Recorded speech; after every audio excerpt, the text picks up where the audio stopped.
গাজী মুজিবুল হক কেরানী জামে মসজিদের সম্মানিত খতিব হযরত মাওলানা হাফেজ আরব বিন ইউসুফ সাহেব আলোচনা পেশ করবেন। হযরত মাওলানা হাফেজ আরব বিন ইউসুফ সাহেব দামাত বারাকাতুহুল আলিয়া।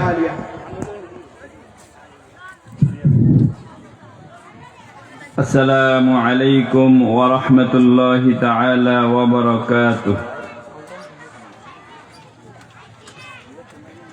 إن الحمد لله الذي بنعمته تتم الصالحات، الذي علم القرآن، خلق الإنسان وكرم وعلمه من البيان ما لم يعلم، فسبحان الذي لا يحصى امتنانه باللسان ولا بالقلم. نستغفره ونتوب إليه ونشهد أن لا إله إلا الله وحده لا شريك له، ونشهد أن سيدنا وسندنا وحبيبنا وحبيب ربنا وطبيبنا وطبيب أرواحنا ومولانا محمد أرسله الله تعالى بالحق بشيرا ونذيرا وداعيا إلى الله بإذنه وسراجا منيرا. فقد قال الله تعالى في كلامه المجيد وفي فرقانه الحميد: أعوذ بالله من الشيطان الرجيم. بسم الله الرحمن الرحيم. يا أيها النبي قل لأزواجك وبناتك ونساء المؤمنين يضنين عليهن من جلابيبهن، ذلك أدنى أن يعرفن فلا يؤذين، وكان الله غفورا رحيما. وقال تعالى في شان حبيبه تعظيما وتكريما وآمرا ومخبرا: إن الله وملائكته يصلون على النبي يا أيها الذين آمنوا صلوا عليه وسلموا تسليما. اللهم صل على محمد وعلى آل محمد. সকলেই প্রাণ খুলে নবীজির শানে দরুদ পড়ুন। اللهم صل على محمد وعلى آل محمد كما صليت على إبراهيم وعلى آل إبراهيم إنك حميد مجيد. اللهم بارك على محمد وعلى آل محمد كما باركت على إبراهيم وعلى آل إبراهيم إنك حميد مجيد بلغ العلا بكماله كشف الدجى بجماله حسنت جميع خصاله صلوا عليه وآله درفشانی بے طریقت روح دریا کر دیا دل کو روشن کر دیا آنکھوں کو بینا کر دیا بلغ العلا بکمالہ کشف الدجى بجماله حسنت جميع خصاله صلوا عليه وآله خود رات چراہ پر غیروں کی ہادی بن گئی کیا نجر تھے جس نے مردوں کو مسیحا کر دیا بلغ العلا بکمالہ كشف الدجى بجماله حسنت جميع خصاله صلوا عليه وآله সত্তরিয়া স্লুইস যুব সমাজের উদ্যোগে দ্বিতীয় তাফসীরুল কোরআন মাহফিলের মহিলা মাহফিলের এই অধিবেশনে সম্মানিত শ্রদ্ধাভাজন সভাপতি, বিশিষ্ট আলেমে দ্বীন, সমাজসেবক,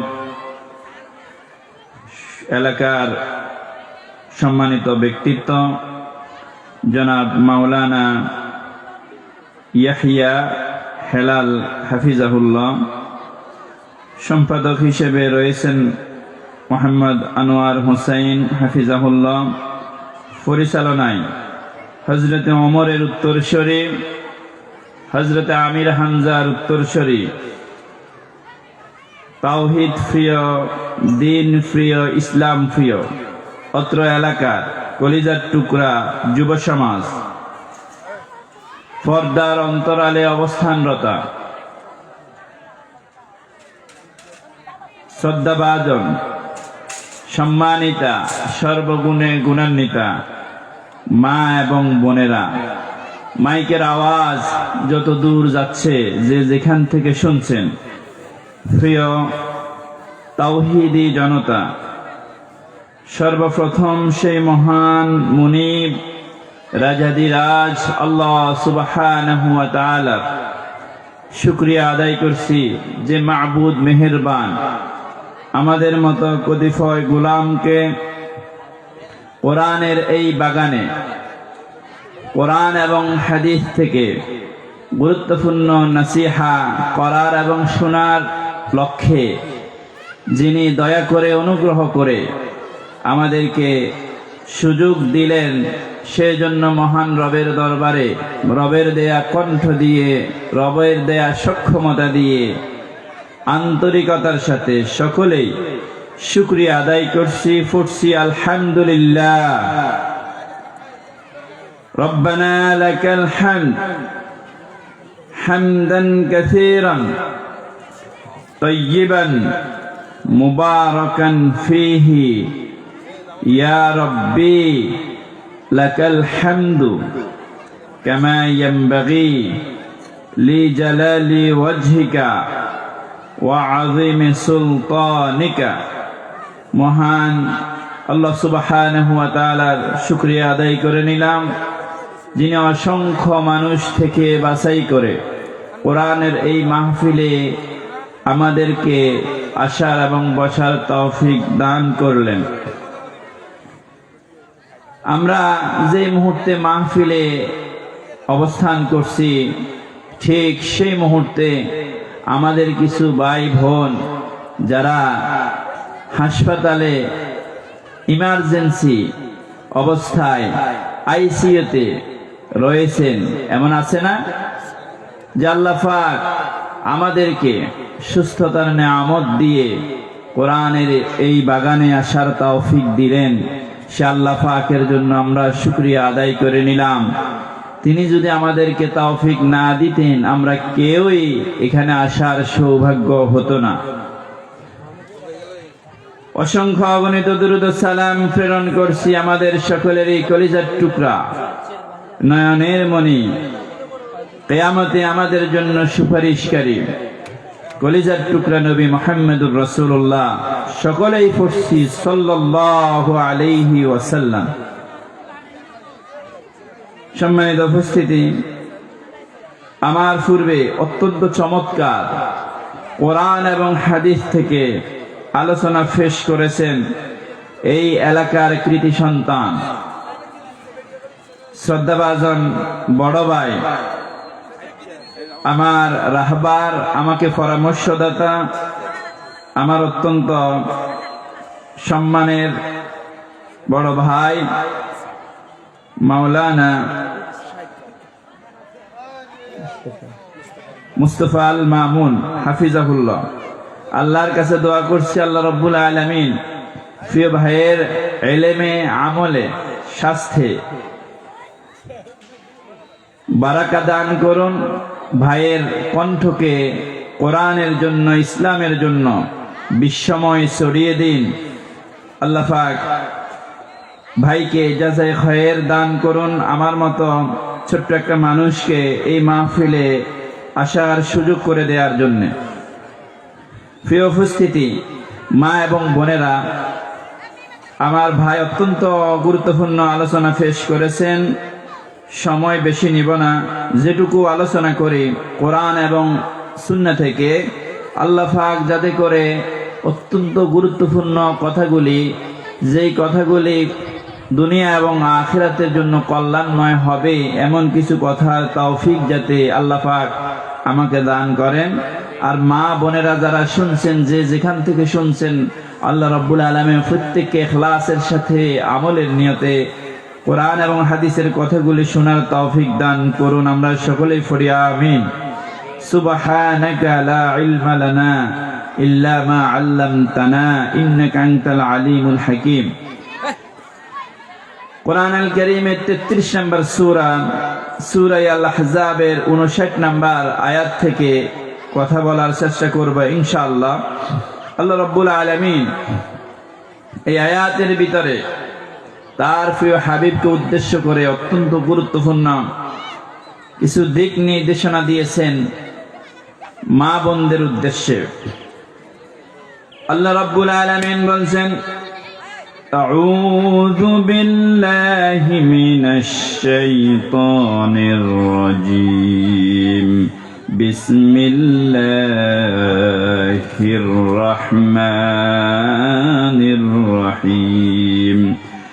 يا أيها النبي قل لأزواجك وبناتك ونساء المؤمنين يدنين عليهن من جلابيبهن ذلك أدنى أن يعرفن فلا يؤذين। আল্লাহ রাব্বুল আলামিন বলছেন, হে নবী, কুল, আপনি বলে দিন, লি আজওয়াজিকা ওয়া বানাতিকা, আপনার স্ত্রীদেরকে এবং আপনার কন্যাদেরকে, ওয়া নিসাইল মুমিনিন, এবং মুমিনদের নারীদেরকে, মুমিনদের মা বোন মেয়েদেরকে বলে দিন, ইউদনিনা আলাইহিন্না মিন জালাবিবিহিন্না, তারা যাতে করে তাদের চাদরগুলিকে, তাদের ওড়নাগুলিকে শরীরের উপরে ঝুলিয়ে দেয়। বোরকা পরার পরে আলাদা একটা চাদর যাতে করে তারা ঝুলিয়ে দেয়, ছেড়ে দেয়। এই কারণে ছেড়ে দিবে যাতে করে তাদের যে সৌন্দর্য আল্লাহ রাব্বুল আলামিন তাদেরকে দান করলেন, ওই সৌন্দর্য যাতে করে কোনো ক্রমেই পর পুরুষের চোখে না পড়ে, সেজন্য তারা একটা চাদরকে জিলবাব এর অর্থ বুঝায় আরবিতে। জিলবাব অর্থ হচ্ছে বড় চাদর। জিলবাব এর অর্থ হচ্ছে এমন চাদর যে চাদরটি আমাদের মা বোনেরা তাদের শরীরের উপরে ছেড়ে দিবে বোরকা পরার পরে, যে চাদরের কারণে তাদের শরীরের যে অঙ্গভঙ্গি সৌন্দর্য কোনো কিছুই পর পুরুষ দেখতে পাবে না, পর পুরুষ থেকে আড়াল করে দিবে এই চাদরটা। আল্লাহ রাব্বুল আলামিন বলছেন, যালিকা আদনা আন ইউরাফনা ফালা ইউযাইন। তারা যদি এই কাজ করে, তাদের যে সৌন্দর্য, এই সৌন্দর্যকে যদি তারা ঢেকে রাখে, পর পুরুষ থেকে যদি আড়াল করে রাখে, আন ইউরাফনা, তাদেরকে চেনা যাবে তারা কোন ভদ্র ঘরের মহিলা। তাদের চাল চলনে, তাদের পর্দা ফুসিতার কারণে সহজেই তাদেরকে চেনা যাবে এই মহিলাটা আসলে একজন ভদ্র মহিলা, পর্দানিশীন নারী, একটা ভালো ঘরের মেয়ে। তার পর্দা দেখেই তাকে চিনে ফেলবে। পর পুরুষরা খারাপ মন্তব্য করা তো দূরের কথা, তাকে দেখেই তারা ভালো মন্তব্য করবে না, আসলেই এই মেয়েটা পর্দানিশীন, এই মেয়েটা ভালো ঘরের, এই মেয়েটা ভদ্র। ফালা ইউযাইন, যদি এভাবে তারা পর্দা করে, আল্লাহ রাব্বুল আলামিন বললেন তাদেরকে উত্তক্ত করা হবে না, তাদেরকে টিজিং করা হবে না, ডিস্টার্ব করা হবে না। আল্লাহ পাক রব্বুল আলামিন সুন্দর ফর্মুলা দিলেন মা বোনদের জন্য। বর্তমানে দেখা যায় যে সমস্ত মা বোনেরা রাস্তাঘাটে ইফটিজিং এর শিকার হন, যে সমস্ত মা বোনদেরকে উত্তক্ত করা হয়, 50% বেশি কারণ মা বোনেরা নিজেরাই। তারা এমন ভাবে পর্দা করেন যে পর্দাগুলি পর পুরুষ থেকে নিজেকে আড়াল করার কথা তা না করে বরং পর পুরুষের চোখে তাকে সুসজ্জিত করে দেখায়, যার কারণে তাদের পর্দা সঠিকভাবে না হওয়ার কারণে তারা ইফটিজিং এর শিকার হন, দর্শনের শিকার হন। আল্লাহ রাব্বুল আলামিন বলছেন, যালিকা আদনা আন ইউরাফনা ফালা ইউযাইন। তারা যদি আল্লাহর এই বিধানকে সঠিকভাবে পালন করে মেনে নেয়, তাদেরকে চেনা যাবে তারা ভদ্র ঘরের মেয়ে, তাদেরকে চেনা যাবে তারা রুচিশীল মেয়ে। আর যারা আল্লাহর এই বিধানকে অগ্রাহ্য করবে, আল্লাহর এই বিধানকে বৃদ্ধাঙ্গুলি দেখাবে, তাদের চালচলনে, তাদের আচার আচরণে বোঝা যাবে আসলে মেয়েটা ভালো নয়, ভালো ঘরের মেয়ে নয়। ভালো ঘরের মেয়ে যদি হতো তাহলে বেপরদায় রাস্তায় বের হতো না। মা বোনেরা, আপনি পর্দা করেন, পর্দা এই জন্যই আপনি করেন, আল্লাহ রাব্বুল আলামিন পর্দা করা আপনার জন্য ফরজ করেছেন। আর এই পর্দা যদি আপনার করার পরেও পর পুরুষের চোখে আপনি আকর্ষিত হন, আপনাকে আকর্ষিত করে দেখায়, তাহলে বোঝা যাবে আপনার এই পর্দা নয়, এটা হচ্ছে একটা শয়তানি, আল্লাহকে ধোঁকা দেয়া, নাউযুবিল্লাহ। পর্দা করার পরেও যদি আপনি আকর্ষিত হন পর পুরুষের চোখে, তাহলে বোঝা যাবে আপনার এই পর্দা একটা শয়তানি, এটা আল্লাহকে ধোঁকা দেয়া, এটা পূর্ণাঙ্গ পর্দা নয়। আপনি যে চাদরটা ছেড়ে দিবেন আপনার শরীরের উপরে, ওই চাদরটা এমন হবে সাদা মাটা, ওই চাদরটা নকশি করা চাদর নয়, ওই চাদরটা ডিজাইন করা চাদর নয়। অনেক মা বোনেরা চাদর পরিধান করে বোরকা পরার পরেও কিন্তু চাদরটা এমন বিভিন্ন নকশি করা, বিভিন্ন ডিজাইন করা, যার কারণে পর পুরুষ আরো বেশি করে তাকায়। আল্লাহ রাব্বুল আলামিন ঘোষণা দিলেন কোরআন আল কারীমের ২৪ নম্বর সূরা, সূরা আন-নূরের ৩১ নম্বর আয়াত, قل للمؤمنات يغضضن من أبصارهن ويحفظن فروجهن ولا يبدين زينتهن إلا ما ظهر منها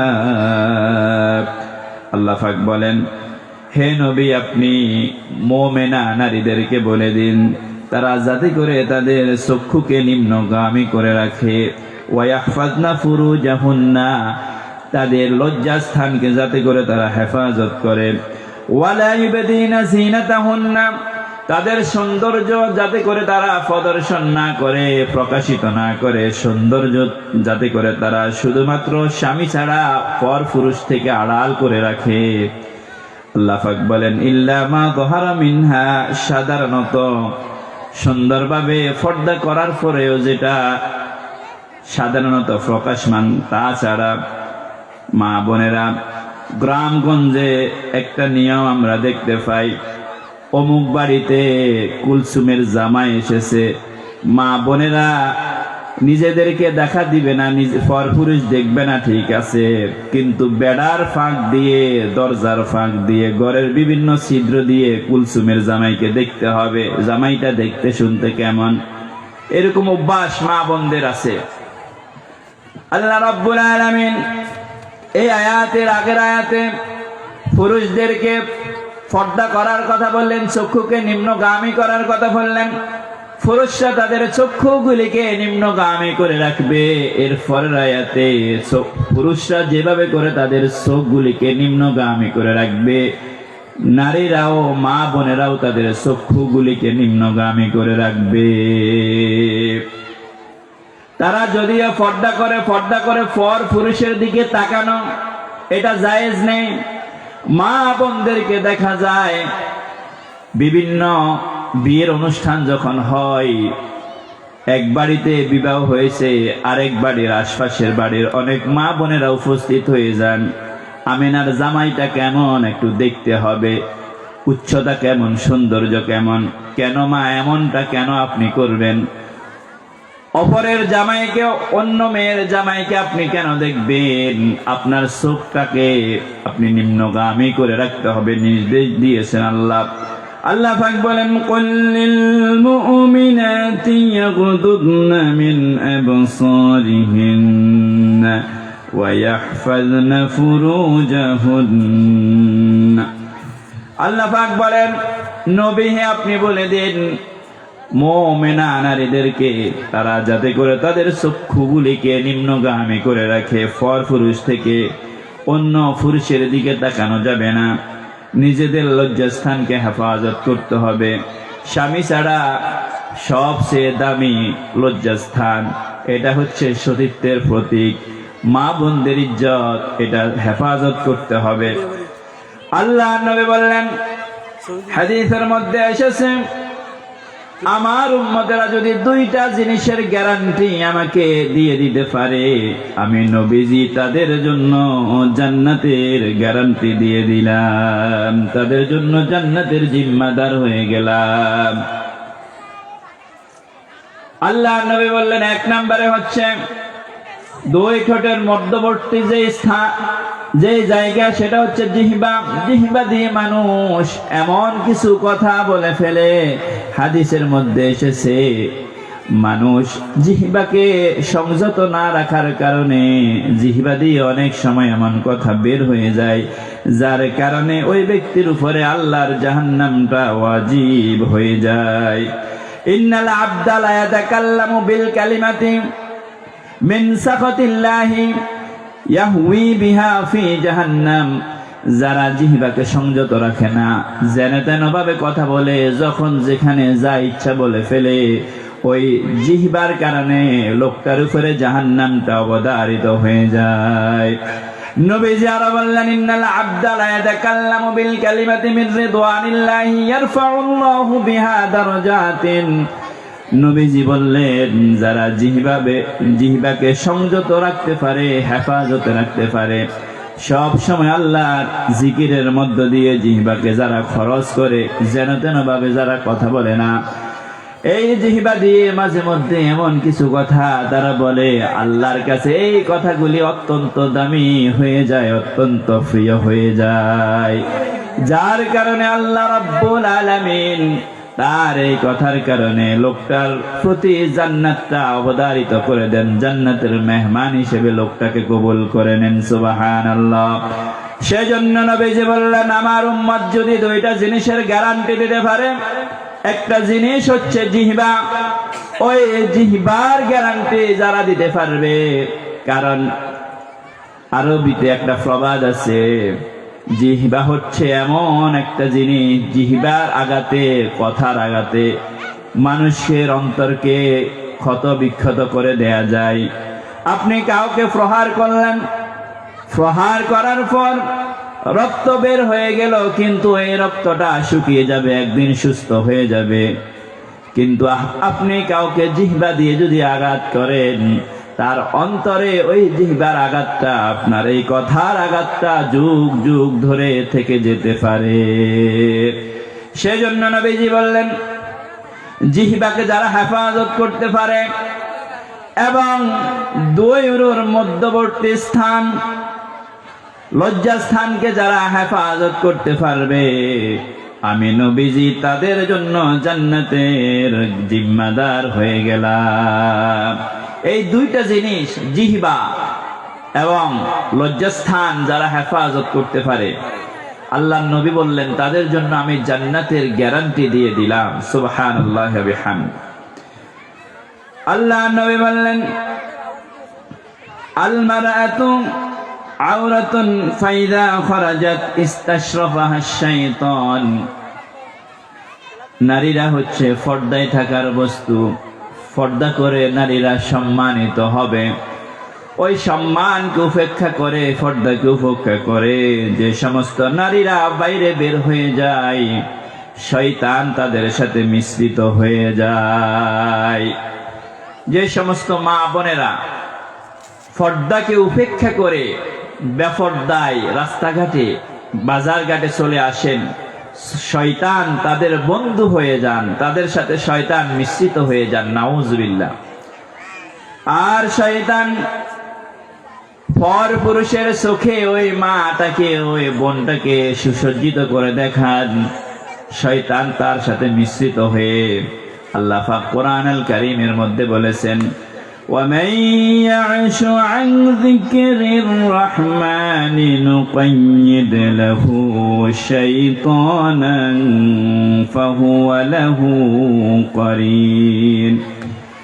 যারা আল্লাহর জিকিরকে উপেক্ষা করে, জিকিরের একটা অর্থ হচ্ছে কোরআন, এই কোরআনের বিধানকে উপেক্ষা করে যারা চলবে, কোরআনের বিধানকে যারা অগ্রাহ্য করে চলবে, ফাহুয়া লাহু করিন, তাদের জন্য আল্লাহ রাব্বুল আলামিন শয়তানকে বন্ধু হিসেবে, সঙ্গী হিসেবে নির্ধারণ করে দেন। নাউজুবিল্লাহ। আল্লাহর বিধানকে উপেক্ষা করে চললে শয়তান হবে আপনার বন্ধু। শয়তান যদি আপনার বন্ধু হয়ে যায়, তাহলে আল্লাহ তো আপনার বন্ধু হবে না। আল্লাহকে আপনি বানালেন শত্রু, শয়তানকে বানালেন আপনি বন্ধু। শয়তানকে যারা বন্ধু বানায়, তাদের স্থান কখনো জান্নাত হতে পারে না, জাহান্নামে তাদের স্থান হয়ে যাবে। সেজন্য মা বোনেরা, আপনারা হচ্ছেন সম্মানের জাতি, আপনাদেরকে সম্মান দিয়েছে ইসলাম।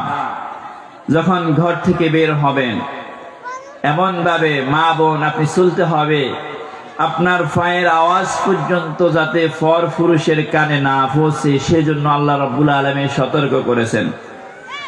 সূরা নূরের ভিতরে রাব্বুল আলামিন বলেন, ওয়ালা ইয়াদরিবনা বিআরজুলিহিন্না লিয়ুলামা মা ইউখফিনা মিন জিনাতিহিন। আল্লাহ পাক বলেন, নারীরা, মুমিনা নারীরা যখন পথচারণা করবে, হাঁটাচলা করবে, তাদের পায়ের আওয়াজ পর্যন্ত গোপন থাকবে, পর পুরুষের কানে যাতে না পৌঁছে। অনেক মা বোন আছেন এমন রাস্তাঘাটে নুপুর পরে বের হয়ে যান, ঝনঝন আওয়াজ, নুপুরের আওয়াজ পর পুরুষের কানে পৌঁছে, এটা আপনার জন্য জায়েজ নাই। আপনি এমন ভাবে হাঁটবেন আপনার পায়ের ধ্বনি পর্যন্ত যাতে করে পর পুরুষের কানে না পৌঁছে, সেই জন্য আপনাকে সতর্ক থাকতে হবে। আল্লাহ নবী পর্দাকে এত এত গুরুত্ব দিয়েছেন। একজন অন্ধ সাহাবী নবীজির কাছে আসতেছিলেন, নবীজির মাঝে কাছে বসা ছিলেন মুমিনা দুইজন নারী, উম্মুল মুমিনিন উম্মে সালামা, মাইমুনা রাদিয়াল্লাহু তাআলা আনহুমা, দুইজন বসা ছিলেন নবীজির কাছে। একজন অন্ধ সাহাবী আসতেছেন, নবীজি দেখতে পেলেন। নবীজি বললেন, তোমরা এই অন্ধ সাহাবী থেকে আহতাজিবা মিনহু, তোমরা পর্দা করো। উম্মে সালামা এবং উম্মে মাইমুনা বললেন, ইয়া রাসূলুল্লাহ, লোকটা তো অন্ধ, চোখে দেখতে পারে না, আমরা যদি ওইখানে বসে থাকি লোকটা দেখতে পাবে না, অসুবিধার তো কিছুই দেখছি না, আমরা এখানে বসে থাকি, কিন্তু লোকটা অন্ধ, সে কি করে আমাদেরকে দেখবে? আল্লাহর নবী বললেন আফা উমিয়া, তোমরা কি অন্ধ নাকি? লোকটা অন্ধ ঠিক আছে, তোমাদের তো আল্লাহ রাব্বুল আলামিন চোখ দিয়েছেন, তোমরা চক্ষুষ্মান, অতএব লোকটা অন্ধ ঠিক আছে, কিন্তু ওই অন্ধ লোকটার দিকে তাকানো এটাও তোমাদের জন্য জায়েজ নাই। অন্ধ এই সাহাবী থেকে তোমরা নিজেদেরকে হেফাজতে রাখো, নিজেদের চক্ষুকে তোমরা নিম্নগামী করে রাখো, পর্দা করো। সুবহানাল্লাহ। একজন অন্ধ সাহাবী নবীজির কাছে আসলেন, আর দুইজন মা উম্মুল মুমিনিন, নবীজির সহধর্মিণী উম্মে সালামা এবং মাইমুনা রাদিয়াল্লাহু তাআলা আনহুমা, তিনারা বসা ছিলেন। নবীজি বললেন, এই অন্ধ সাহাবী থেকে তোমরা নিজেদের চক্ষুগুলিকে নিম্নগামী করে রাখো, নিজেরা পর্দা করো। সুবহানাল্লাহ। যেখানে অন্ধ সাহাবী থেকে নবীজি পর্দা করার জন্য বললেন, চক্ষুষ্মানকে কি আপনি দেখা দিতে পারবেন? আপনি যে বিভিন্ন বেড়ার ফাঁক দিয়ে, ঘরের ছিদ্র দিয়ে, দরজার ফাঁক দিয়ে পর পুরুষ আপনার ঘরে যখন আসে, আপনি দেখেন যে লোকটা কেমন, অমুকের জামাইটা কেমন, আপনি যখন দেখার ইচ্ছে করেন, চেষ্টা করেন, এটা কি আপনার জন্য জায়েজ হবে বোন? এটা কখনো আপনার জন্য জায়েজ নয়। মা বোনেরা, এই পর্দাটা আল্লাহ রাব্বুল আলামিন নাযিল করেছেন আপনাদেরকে সম্মানিত করার জন্য। আল্লাহ রাব্বুল আলামিন কোরআন আল কারীমের সূরাতুল আরাফের 26 নম্বর আয়াতের মধ্যে বলেছেন, ইয়া বনি আদম ক্বাদ আনজালনা আলাইকুম লিবাসা ইউয়ারি সাওআতিকুম ওয়া রিশা ওয়া লিবাসুত তাকওয়া যালিকা খায়র। আল্লাহ পাক বলেন, আদম সন্তান, তোমাদের জন্য আমি আল্লাহ রাব্বুল আলামিন লেবাস নাজিল করেছি, পোশাক নাজিল করেছি, যাতে করে এর মাধ্যমে তোমরা নিজেদের লজ্জাস্থানকে হেফাজত করো। এর মাধ্যমে আল্লাহ রাব্বুল আলামিন তোমাদেরকে সম্মানিত করবেন। সবচেয়ে বড় পর্দা হচ্ছে লিবাসুত তাকওয়া, তাকওয়ার পোশাক। আপনি যেভাবে পর্দা করবেন, পাশাপাশি আপনার অন্তরটাকেও আপনি খারাপ চিন্তা থেকে হেফাজতে রাখতে হবে। অন্তর দিয়ে খারাপ চিন্তা করা যাবে না, পর পুরুষকে কল্পনা করা যাবে না, পর পুরুষের ছবি অন্তরে আঁকা যাবে না, অন্তরটাকেও আপনি হেফাজতে রাখতে হবে। প্রিয় মা বোন, আল্লাহ রাব্বুল আলামিন আপনাকে সম্মানিত করেছেন কোরআনের মাধ্যমে, ইসলামের মাধ্যমে। আপনি যদি আপনার সম্মান না বুঝেন, আপনি অপমানিত হবেন, আপনি অপদস্থ হবেন, কেউ আপনাকে সম্মান দিতে পারবে না। মা বোনেরা, যারা বাজার ঘাটে যান, আপনারা যখন বিভিন্ন ফলের সিজন আসে, এক দোকানওয়ালা ব্যবসায়ী ব্যক্তি আমের সিজনে আমগুলির চামড়াকে আলাদা করে রেখেছে, খোসাকে আলাদা করে রেখেছে। কলা বিক্রেতা কলার খোসাকে আলাদা করে রেখেছে, কাঁঠালের চামড়াকে আলাদা করে রেখেছে। বলেন তো, আপনাকে যদি বলে, ও বোন, ও মা, এই ফলগুলি নিয়ে যান, অল্প দামে দিয়ে দিব, আপনি কি চামড়াহীন পর্দা ছাড়া, আবরণ ছাড়া ওই ফলগুলি কিনে আনবেন? আপনি কিনবেন না। এরপরে যখন আপনাকে বলা হবে, ও বোন আপনি এই ফলগুলি নিয়ে যান, ফলের উপরে কিন্তু চামড়া নাই, আপনি দেখতে পাচ্ছেন বিভিন্ন মাছি মশা বসেছে, ফলগুলি আহার করছে, উপরে পর্দা না থাকার কারণে, আমের চামড়া না থাকার কারণে। এখন যদি ফলওয়ালা বলে, মা ও বোন আপনি এই ফলগুলি নিয়ে যান, টাকা লাগবে না, বিনা টাকায় আপনাকে আজকে দিয়ে দিলাম। মা বোন আপনি বলেন তো, ওই মাছি মশা বসা অবস্থায় আবরণ ছাড়া এই ফলগুলি, পর্দা ছাড়া এই ফলগুলি কি আপনি কখনো কিনে আনবেন? বা বিনা পয়সাই দিলে কি আপনি আনবেন? কখনো আপনি রাজি হবেন না। কারণ আপনি জানেন, যখন এই ফলগুলির চামড়া আলাদা করা হয়েছে, এর মধ্যে বিভিন্ন জীবাণু প্রবেশ করেছে, মাছি মশা বসে এই ফলগুলিকে বিষাক্ত করে দিয়েছে। আপনি কখনো কিনবেন না, বিনা টাকায় দিতে চাইলেও আপনি নিতে রাজি হবেন না। অনুরূপ ভাবে মা বোন, আল্লাহ পাক আপনাকে সম্মানিত করেছেন পর্দার মাধ্যমে। আপনি যদি পর্দাহীন অবস্থায় চলেন, আপনি যদি পর্দা না করেন, পর পুরুষের কুদৃষ্টি আপনার প্রতি পড়বে। আপনি নিজেকে যদি আবৃত করে রাখতে পারতেন, সম্মানিত করে রাখতে পারতেন, পর্দার ভিতরে থাকতেন, পর পুরুষ আপনার প্রতি কুদৃষ্টি দিত না। আপনি নিজেকে মাহফুজ রাখতে পারলেন না, হেফাজতে রাখতে পারলেন না, যার কারণে ফলওয়ালা তার ফলগুলি বিনা টাকায় আপনাকে দিতে চায়। আপনি পর্দা না থাকার কারণে, আবরণ না থাকার কারণে আপনি নিতে রাজি হন না বিনা টাকায়। আপনি যেভাবে বিনা বেপর্দায় বের হয়ে যান, আপনার প্রতি কুদৃষ্টি দেয় পর পুরুষরা। বলেন তো, এতে কি আপনার সম্মান বাড়লো নাকি অনেক অনেক কমে গেল? আপনি যদি পর্দা পরিপূর্ণভাবে করতেন, ফলওয়ালা যেভাবে ফলের চামড়া আলাদা করা পর্যন্ত ওই আমগুলির দাম ছিল, ওই কলাগুলির দাম ছিল, যখনই তার আবরণ তুলে দেয়া হয়েছে, খোসা আলাদা করা হয়েছে, তখনই তার দাম কমে গেছে। অনুরূপ ভাবে যে মা বোনেরা পর্দাহীন অবস্থায় বের হয়ে যান, বেপর্দায় বের হয়ে যান, তাদের মর্যাদা, তাদের সম্মান ধূলিসাৎ হয়ে যায়। আল্লাহ রাব্বুল আলামিন বলছেন, মুমিনা নারীদের মধ্যে বেপর্দা, বেহায়াপনা, অশ্লীলতা যারা পছন্দ করে, আল্লাহ রাব্বুল আলামিন তাদেরকে দুনিয়া এবং আখিরাতে লাঞ্ছিত করবেন, অপমানিত করবেন, অপদস্থ করবেন। আল্লাহ পাক কোরআনুল কারীমের মধ্যে সূরা আন-নূরের 19 নম্বর আয়াতের মধ্যে বলছেন, ইন্নাল্লাযীনা ইউহিব্বুনা আন তাশিআল ফাহিশাতু ফিল্লাযীনা আমানু লাহুম আযাবুন আলীমুন ফিদ দুনিয়া ওয়াল আখিরাহ। আল্লাহ পাক বলেন, যারা মুমিনা নারীদের মধ্যে অশ্লীলতা, বেহায়াপনা ছড়িয়ে পড়াকে পছন্দ করেন, যে সমস্ত নারীরা অশ্লীলতা, বেহায়াপনা মুমিনদের মধ্যে ছড়িয়ে পড়ুক এটা পছন্দ করে, নিজেরা অশ্লীল ভাবে চলতে চায়, নিজেরা বেপরদায় চলতে চায়, আল্লাহ রাব্বুল আলামিন দুনিয়ার জীবনে তাদেরকে লাঞ্ছিত করবেন, অপদস্থ করবেন, অপমানিত করবেন। কিয়ামতের ময়দানে আল্লাহ রাব্বুল আলামিন তাদের জন্য তাদের ঠিকানা রেখেছেন জাহান্নাম। নাউযুবিল্লাহ। মা বোনেরা, আপনার অবস্থানটা কোথায় ছিল জাহেলি যুগে? একটু চিন্তা করুন।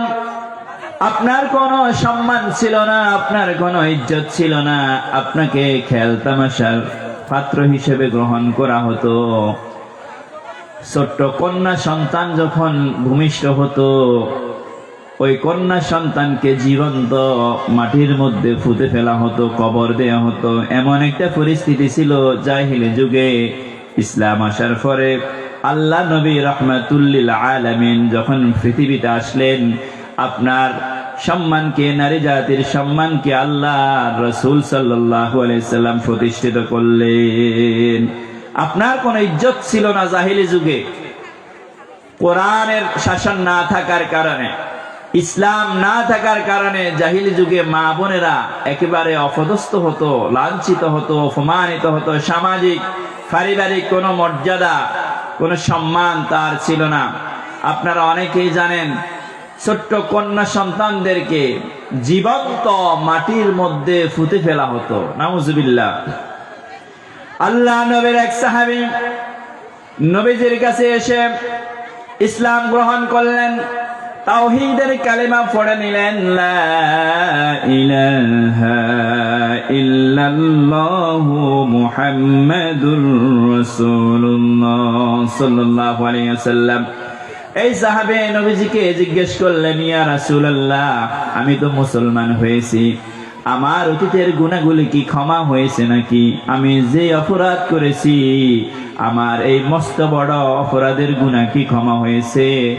আল্লাহ নবী বললেন, তুমি যখন ইসলাম ধর্ম গ্রহণ করেছ, ইসলাম যখন গ্রহণ করেছ, তোমার অতীতের গুনাহগুলি আল্লাহ মাফ করে দিয়েছেন।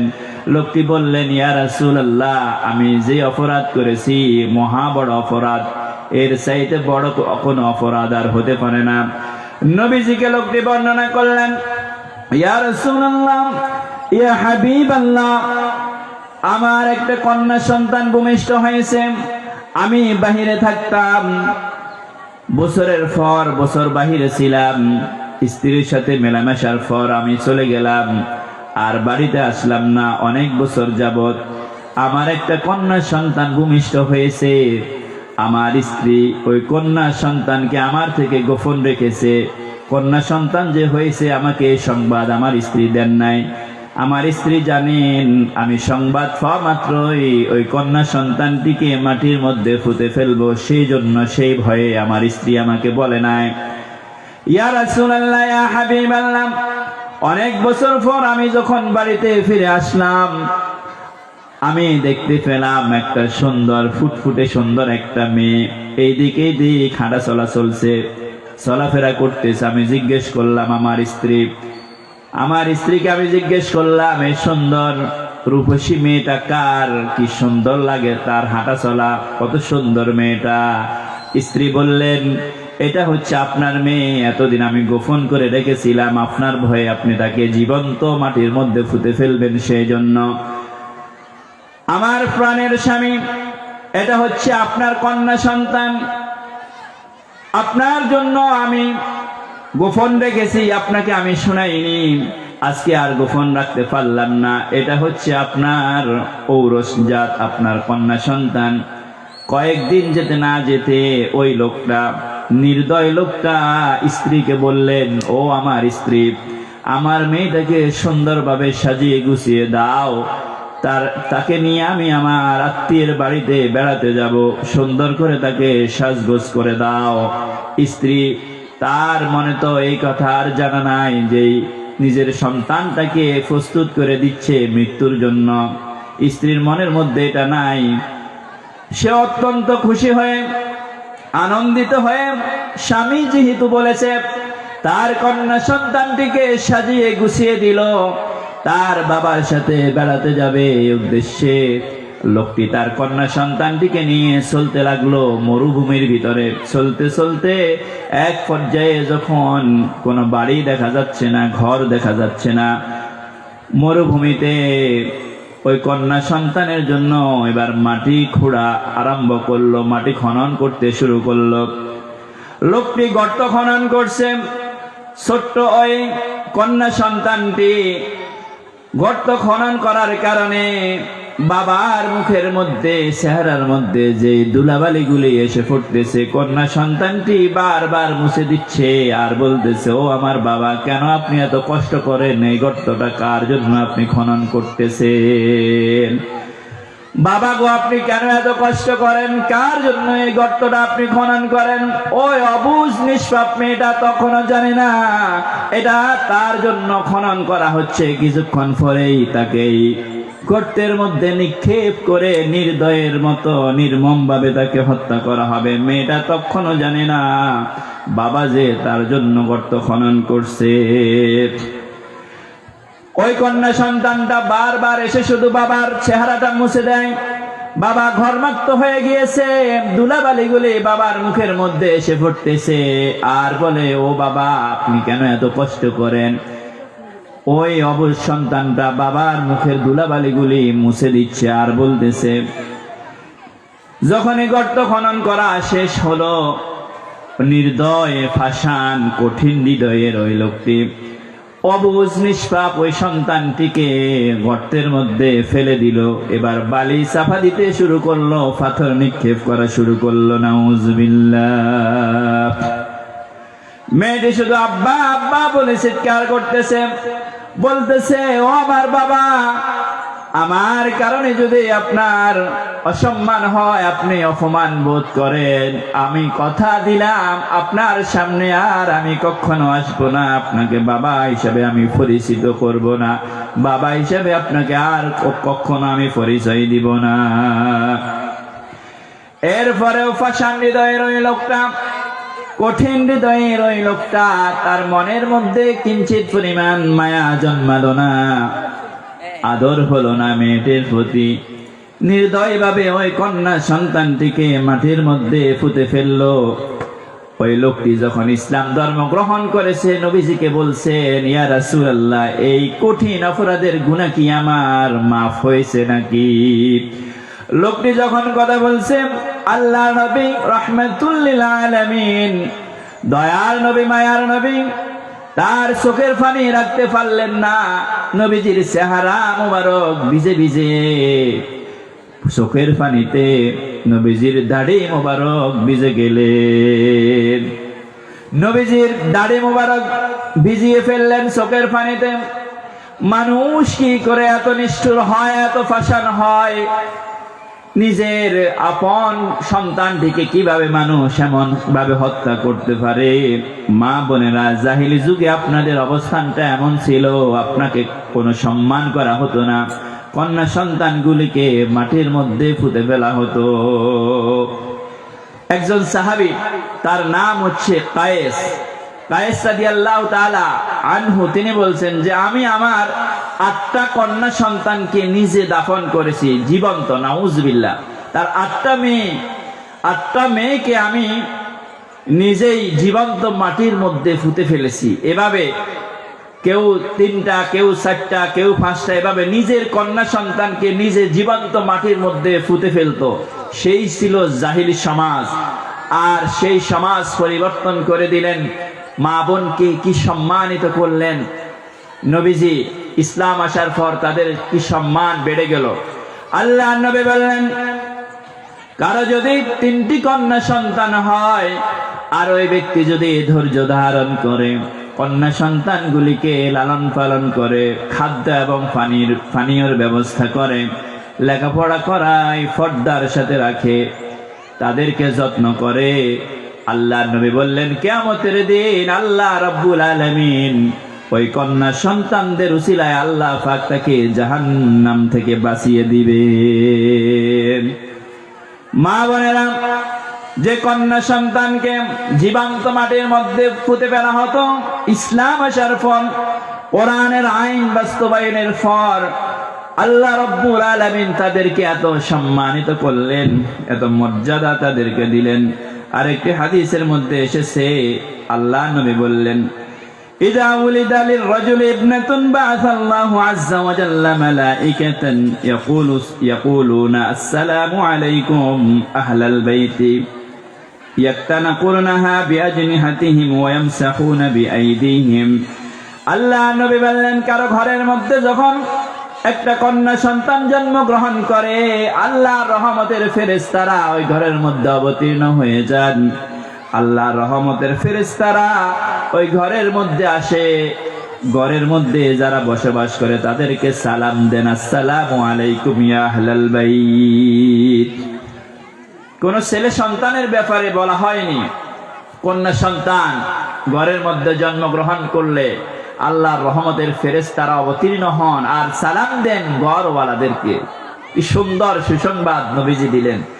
শুধু তাই নয়, আল্লাহ নবী বললেন, আল্লাহর রহমতের ফেরেশতারা ওই অবলা কন্যা সন্তানটির মাথার উপরে হাত বুলাতে থাকেন আর বলতে থাকেন, একটা অবলা নারী থেকে আরেকটা অবলা কন্যা জন্মগ্রহণ করেছে।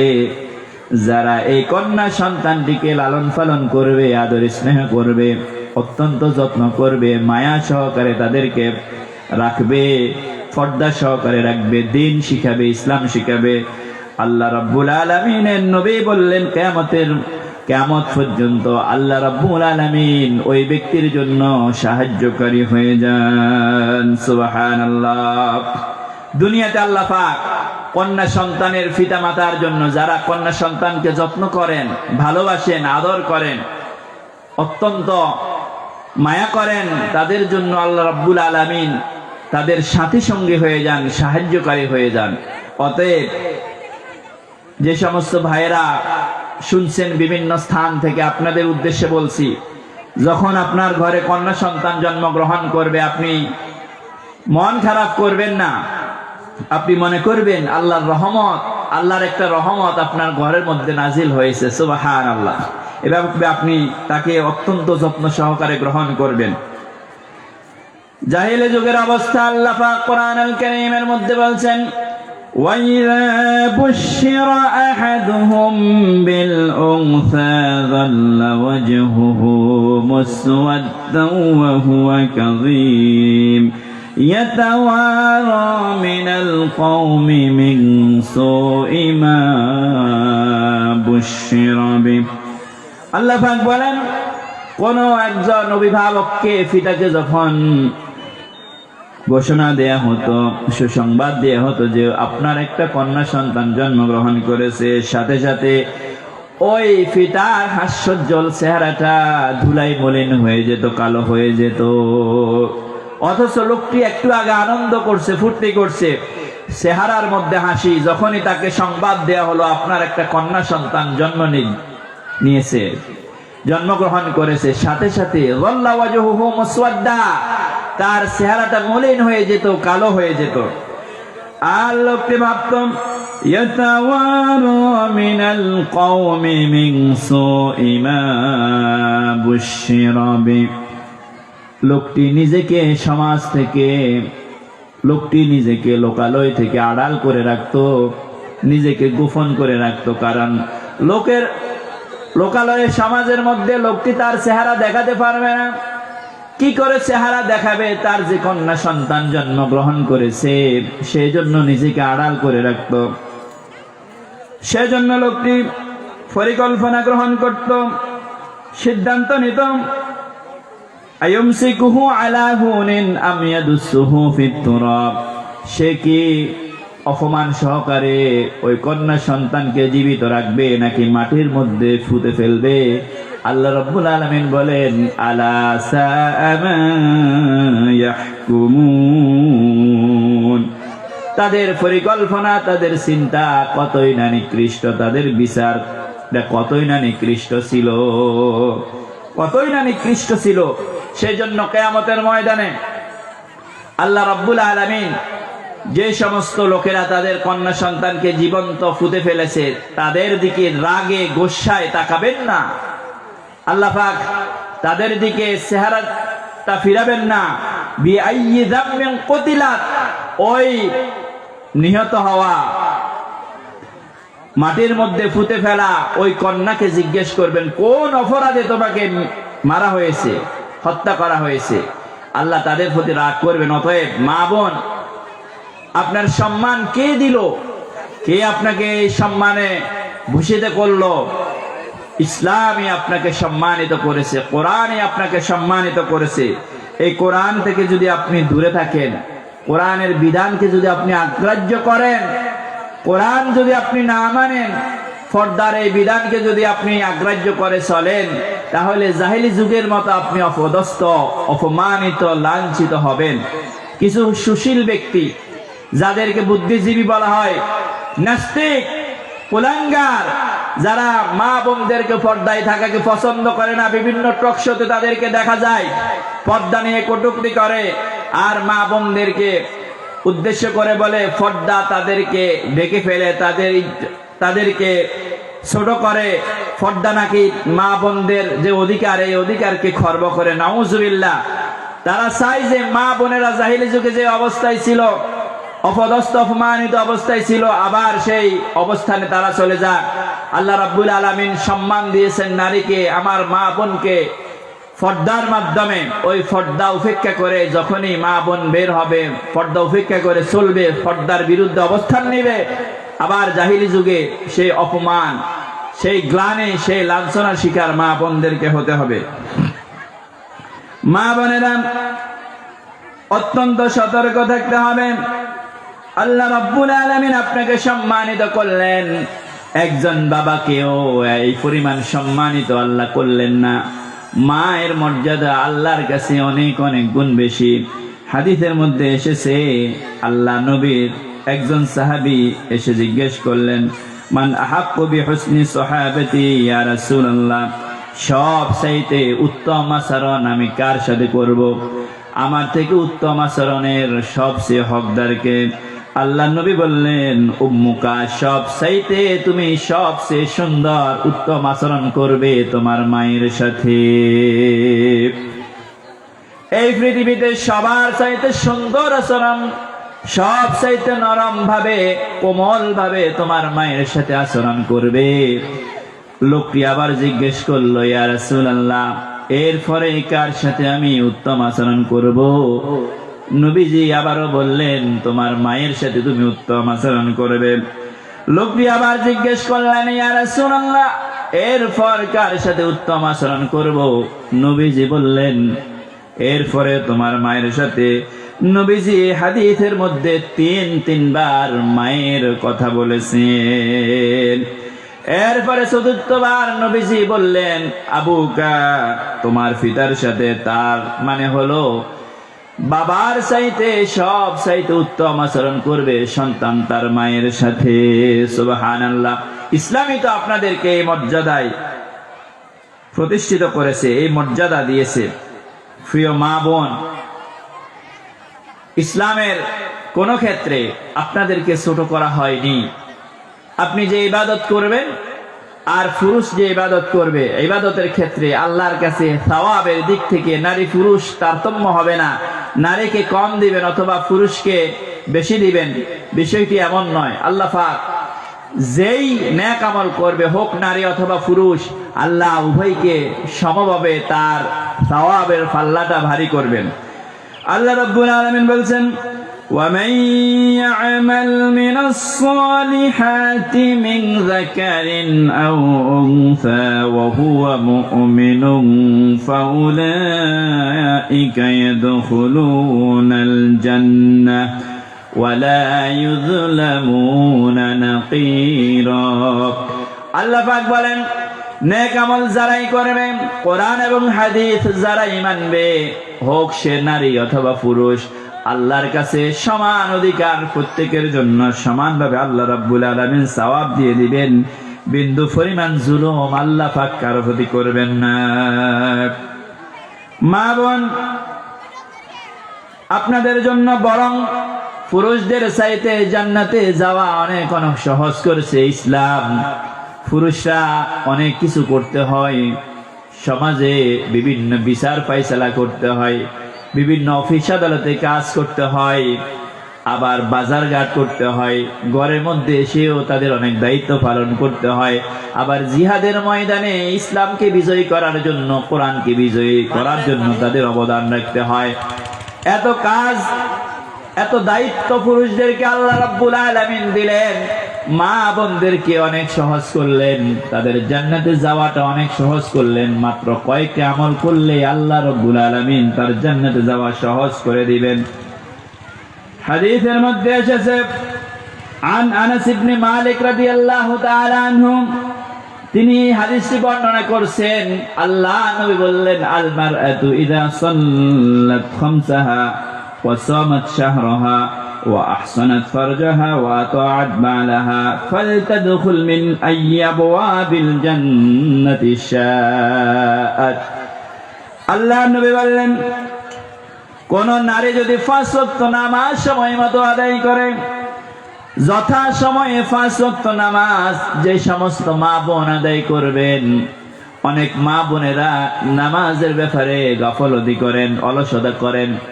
মাগরিবের সময় হয়ে গিয়েছে, আপনি বিভিন্ন হাঁস মুরগি নিয়ে ব্যস্ত, হাঁস মুরগি আপনি আপনার খোপের মধ্যে রাখার চেষ্টা করেন, এইদিকে নামাজের ওয়াক্ত চলে যায়। এরপরে বিভিন্ন সময় আপনার ছোট্ট বাচ্চা প্রস্রাব করে দিয়েছে, এই উসিলা করে আপনি নামাজ ছেড়ে দেন।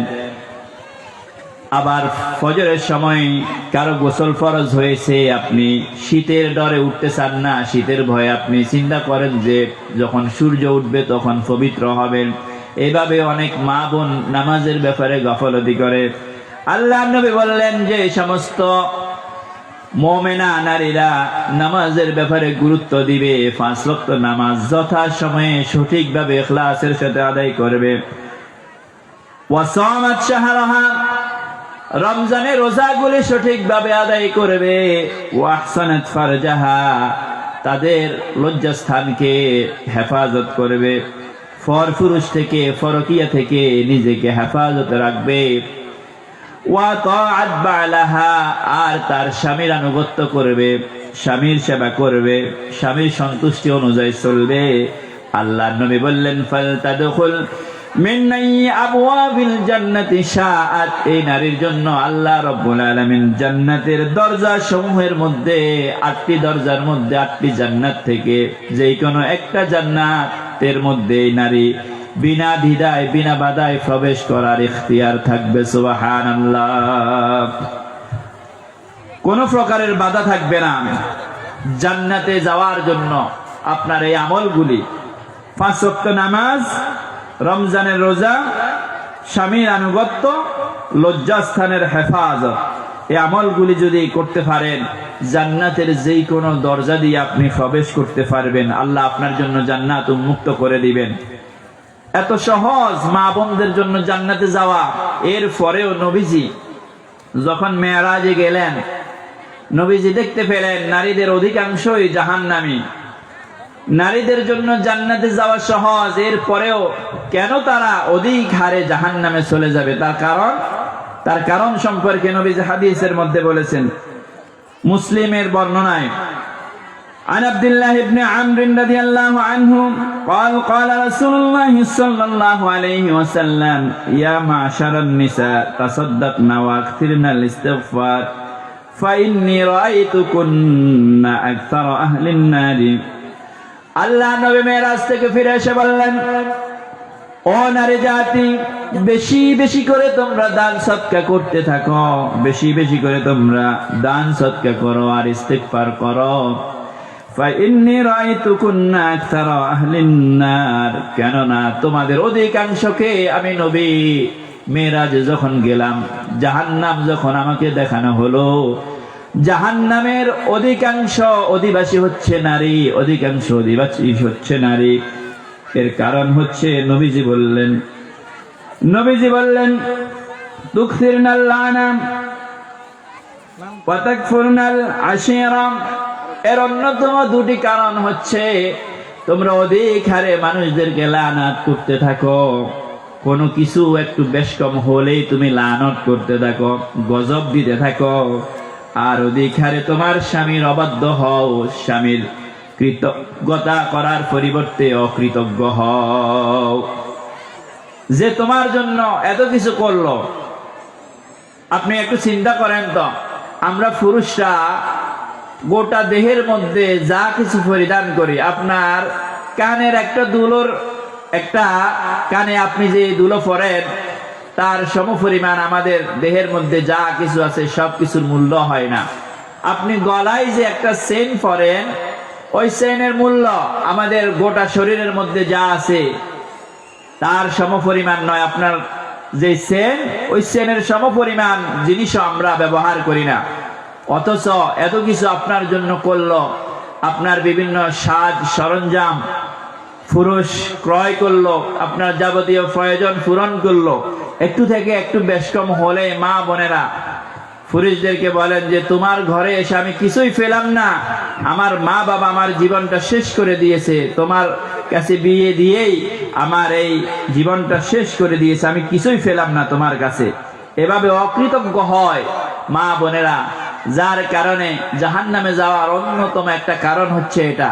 বেশি বেশি লানত করেন আর অকৃতজ্ঞ হন। একজন বয়স্ক মানুষকে বুড়ি মা বলেছে যে আপনি যখন বাজারে যাবেন এই আনবেন, সাথে আমার জন্য ফান নিয়ে আসবেন। লোকটা মাছ গোস্ত অন্যান্য আনুষঙ্গিক বাজার করে আসছে, কোনো ক্রমে হয়তো আপনার জন্য ফান আনে নাই, যে সমস্ত মা বোনদের ফান খাওয়ার অভ্যাস, এই জন্যই গরম জিনিসগুলিকে এদিকে এদিক মেলা দেয়, নিক্ষেপ করে, আর বলে তোমার কাছে আমি কি ফেলাম, সামান্য 10 টাকার ফানও তুমি আমার জন্য আনতে পারো না। অথচ লোকটি আপনার জন্য কত কিছুই না করলো, সামান্য একটু বেশকম হলেই আপনি রাগান্বিত হন, আপনি অসন্তুষ্ট হয়ে যান। আল্লাহ নবী বললেন, ও নারী জাতি, বেশি বেশি করে ইস্তিগফার করো আর বেশি বেশি করে দান সদকা করতে থাকো, তোমাদের জন্য জান্নাতে যাওয়া সহজ করেছি। এরপরেও ইসলাম তোমাদের জন্য জান্নাতে যাওয়া সহজ করেছে, এরপরে অধিকাংশ তোমাদের জাহান্নামে যাওয়ার কারণ হচ্ছে তোমরা অধিক হারে লানত করো এবং স্বামীর অকৃতজ্ঞতা প্রকাশ করো, স্বামীর কৃতজ্ঞতা প্রকাশ করো না, স্বামীর প্রতি অকৃতজ্ঞ হও। মা বোনেরা, সতর্ক থাকতে হবে। আপনাদের জন্য আলোচনা শেষ পর্যায়ে, আপনারা দীর্ঘক্ষণ ধরে বসে আছেন, আমার পূর্বে অত্যন্ত গুরুত্বপূর্ণ আলোচনা করেছেন আমার শ্রদ্ধাভাজন বড় ভাই মোস্তফা আল মামুন হাফিজাহুল্লাহ। আমি আর দীর্ঘায়িত করব না, সংক্ষেপে গুরুত্বপূর্ণ কয়েকটি কথা বলেই আমি আমার আলোচনার ইতি টানব ইনশাআল্লাহ। সম্মানিত মা এবং বোন, আপনাদের জন্য গুরুত্বপূর্ণ কিছু নসিহা। আপনারা মানুষের উপকার করেন অনেকেই, আলহামদুলিল্লাহ, আবার উপকার করে খোটাও দিয়ে দেন, উপকার করে আবার খোটা দিয়ে দেন। মা বোন, এই খোটার মাধ্যমে, খোটা দেওয়ার মাধ্যমে আপনি যা কিছু করলেন সব কিছু মুহূর্তের মধ্যে বরবাদ হয়ে যায়। আল্লাহ রাব্বুল আলামিন বললেন, ইয়া আইয়ুহাল্লাযীনা আমানু লা তুবতিলু সাদাকাতিকুম বিল মান্নি ওয়াল আযা। ও ঈমানদারেরা, তোমাদের সদকাগুলিকে, মানুষের জন্য যে উপকারগুলি, কল্যাণজনক কাজগুলি তোমরা করো, খোটা দেওয়ার মাধ্যমে এই কল্যাণজনক কাজগুলিকে তোমরা বিনষ্ট করে দিও না, সওয়াব থেকে তোমরা বঞ্চিত হইও না। মা বোনেরা অনেকের উপকার করেন, আবার বলেন আমি ছাড়া তো কিছুই হবে না, আমি ছাড়া অমুকের মুখ উজ্জ্বল হতো না, এই হতো না, সেই হতো না, বিভিন্ন ভাবে খোটা দিয়ে দেন। আপনি মানুষের উপকারও করেন আবার খোটা দেন। এটা হচ্ছে হাদিসের মধ্যে এসেছে, কুকুর বমি করার পর ওই বমি যেভাবে আবার নিজের বমি নিজে খেয়ে ফেলতে শুরু করে, একজন মা বোন, একজন মোমেনা নারী যখন খোটা দেয়, যে দান সদকা করেছে, ওই দান সদকা গুলি বিনষ্ট করে ফেলে কুকুরের ওই ভূমির মতো। আল্লাহ নবী বললেন, খোটা অত্যন্ত জঘন্য জিনিস। আপনি যেই উপকারটুকু মানুষের করলেন, খোটার মাধ্যমে বিনষ্ট করে দিলেন। মা বোনদের জন্য আরেকটি নসিহা হচ্ছে, মেহমান আসলে মন খারাপ করা যাবে না। অনেক মা বোন আছেন এমন, নিজের বাপের বাড়ি থেকে, নিজের বাবার বাড়ি থেকে যারাই আসুক আনন্দিত হন, তাদের জন্য বাজার ঘাট করেন, সব কিছু রেডি করতে প্রস্তুত। কিন্তু যখনই দেখেন স্বামীর বোন এসেছে, স্বামীর ফুফু এসেছে, স্বামীর আত্মীয় এসেছে, মনটা খারাপ করে ফেলেন। এটা অত্যন্ত নাজায়েজ, অত্যন্ত খারাপ গর্হিত কাজ। আল্লাহ নবী বললেন, মান কানা ইউমিনু বিল্লাহি ওয়াল ইয়াউমিল আখির ফালইউকরিম দাইফাহু। যে ব্যক্তি আল্লাহর প্রতি, আখিরাতের প্রতি ঈমান আনে, আখিরাতে বিশ্বাস করে, সে যেন মেহমানদের সাথে উত্তম আচরণ করে, মেহমানদেরকে সম্মান করে, মেহমানের আপ্যায়ন করে। এরপরে মা বোনদের আরেকটি অভ্যাস হচ্ছে গীবত। যখন বিভিন্ন দোকান, বিভিন্ন ঘাটে, মা বোনেরা, আমাকে অনুরোধ করা হয়েছে, আপনাদের থেকে একটু সহযোগিতা দরকার। আসলে আপনাদের যে গুণ, অত্যন্ত একটা গুণ আপনাদের লক্ষণীয়, সেটা হচ্ছে আপনারা দান সৎকার বেলায় আমাদের থেকে অনেক এগিয়ে। মাশাআল্লাহ, আজকের মাহফিল সুন্দরভাবে সুচারুরূপে মাহফিলটা সম্পন্ন করার জন্য অনেক টাকার প্রয়োজন। আপনারা অতীতকাল থেকে সহযোগিতা করে আসছেন ইসলামের বিভিন্ন গুরুত্বপূর্ণ ইভেন্টে। আজকেও এই মাহফিলটা অত্যন্ত সুন্দরভাবে যাতে সুসম্পন্ন হয় সেজন্য মা বোনরা সর্বোচ্চটা দিয়ে আপনারা সহযোগিতা করবেন। মহিলা প্যান্ডেলে যদি আমাদের কোনো বোন স্বেচ্ছাসেবিকা থাকে তাদের মাধ্যমে আপনি মাহফিলের উদ্দেশ্যে মাহফিলের জন্য আপনার মন ভরে আপনি অর্থ দিয়ে সহযোগিতা করবেন। স্বেচ্ছাসেবিকা কোনো বোন যদি থেকে থাকে, ভিতরে 10 জন দেয়া হয়েছে, তাদের মধ্য দিয়ে তাদের মাধ্যমে আপনার সহযোগিতাগুলি আপনি স্টেজে পাঠিয়ে দিবেন। আমরা ইনশাআল্লাহ অল্প সময়ের মধ্যে শেষ করব। যারা এই মাহফিলের জন্য দান করবেন তাদের জন্য বিশেষভাবে দোয়া করা হবে। এই মাহফিলটা বিকালে ইনশাআল্লাহ রাত্রিতে শেষ হবে। আজকে মাহফিলে প্রধান আলোচক হিসেবে থাকবেন হযরত মাওলানা গোলাম আজম হাফিজাহুল্লাহ, অত্যন্ত চমৎকার আলোচনা করেন। আরো থাকবেন মাওলানা মুফতি মামুন হুসাইন হাবিবি। এরপরে থাকবেন মাওলানা হাফেজ ইমামউদ্দিন মাসুম, অত্যন্ত গুরুত্বপূর্ণ আলোচনা রাখবেন তারা। আপনারা পর্দার অন্তরাল থেকে বাড়ি থেকে শুনতে পাবেন। এই মাহফিল সুন্দরভাবে সুসম্পন্ন করার জন্য মা বোনদের প্রতি অনুরোধ জানাচ্ছি, আপনারা সর্বোচ্চ সহযোগিতা করবেন, যাতে করে আপনাদের সহযোগিতার মাধ্যমে এই মাহফিলের গুরুত্বপূর্ণ একটি কাজ সুন্দরভাবে সুসম্পন্ন হয়। মা বোনেরা, যে কথাটি বললাম, মা বোনদের একটি খারাপ অভ্যাস রয়েছে, সেটি হচ্ছে মা বোনরা যখন 10 জন 5 জন একত্রিত হয় তারা গীবত করা শুরু করে। 5 জন 7 জন মা যখন বিভিন্ন ঘাটে বিভিন্ন ঘরে মানুষের উঠানে একত্রিত হয় তখন তারা গীবত করা শুরু করেন যে অমুকের বাড়ি অমুকের সাথে বেগে গিয়েছে, এই কাজ করেছে, সেই কাজ করেছে, এবং এই মহিলা এটা করেছে, অমুক পুরুষ এটা করেছে। এই সমস্ত গীবত করার মধ্য দিয়ে আপনার আমলনামা প্রতিনিয়ত নিচ্ছিন্ন হচ্ছে আপনার আমলনামা থেকে।